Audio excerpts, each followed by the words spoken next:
It's often rare these days to find any person below 40 who hasn't heard of Tinder.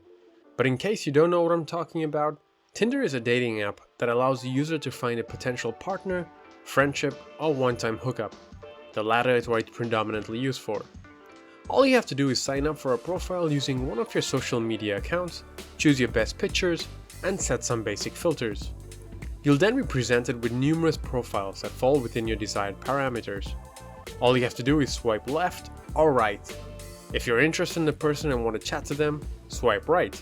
If you're not interested, then swipe left. You keep doing this until your thumb becomes sore. If a person you swipe right on happened to swipe right on your profile as well, then you'll both be allowed to converse with each other. Generally, people tend to message back and forth for a few days before they mutually decide to meet up in person. It's that simple. Now, while this may seem like a novel way to meet people in a world that is getting more and more individualistic, the rise of Tinder and other dating apps have brought about some peculiar psychological drawbacks. In fact, they could also be doing more harm than good. Let's imagine that you've met someone on Tinder who seems like they'll be a perfect match. You decide to meet up, and after an introductory conversation, find out that you've both got a lot in common. It's an ideal situation to find yourself in. You then make plans to meet up again and see where these future encounters lead to. Maybe something deeper than a one-night stand. However, with each rendezvous, you begin to notice small flaws in your date. Perhaps there's a small hair on his ear that sticks out rather obtrusively, or maybe her smile is a bit crooked. It's nothing serious, but it gradually begins to gnaw at you. And so do other imperfections with time. So your mind begins to drift back to Tinder. It dawns on you that there are plenty of other profiles you haven't swiped through yet. Yes, the person sitting in front of you seems interesting enough, but maybe there's someone else out there who's better. Someone who's flawless in every imaginable way. It's a nagging prospect that keeps your mind preoccupied. This is what is known as the paradox of choice. A term coined by American psychologist Barry Schwartz. The paradox of choice is an affliction that plagues our modern societies due to an overabundance of choice. It can be best described by a trip to a shopping mall for a pair of jeans. After finding a pair that appears to fit well and falls within your price range, you still continue to peruse through other brand names and styles so that you can find the absolute perfect pair. It's an exhausting endeavor and one that is also time consuming. But for people who want to maximize on their potential to make the best choice possible, their shopping habits spill over onto their relationship decision making. Schwartz writes that there may be nothing wrong with their current partners, but maximizers will always obsess over the what ifs. On the opposite end of the spectrum lie so-called satisficers. Schwartz argues that satisficers are able to be satisfied with their decisions and choices.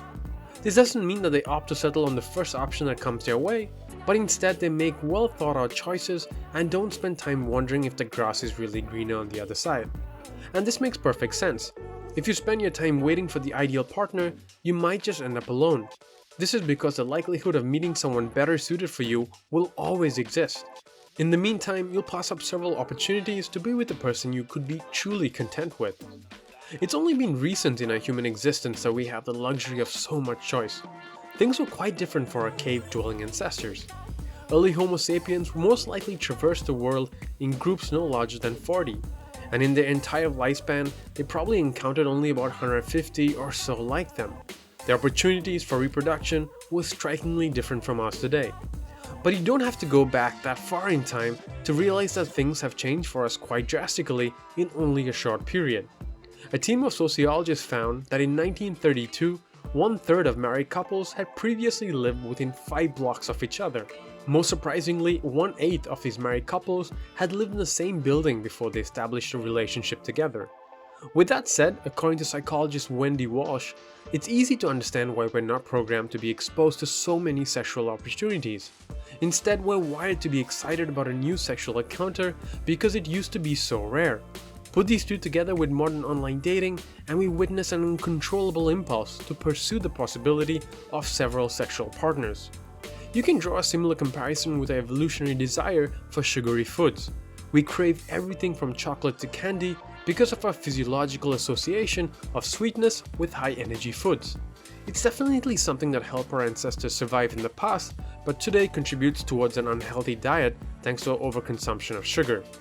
So we now know that apps like Tinder can be detrimental to our overall well-being, But that doesn't give us a solution for our ever-increasing isolated existence. Dating apps exist for a reason because they fill an important void left behind by our modern societies that have us shuttle back and forth between work and home with little time left for healthy social interactions. We don't get out often and additionally spend way too much time online. To succeed in the sphere of online dating, it's important that we first recognize the effect these apps have on us.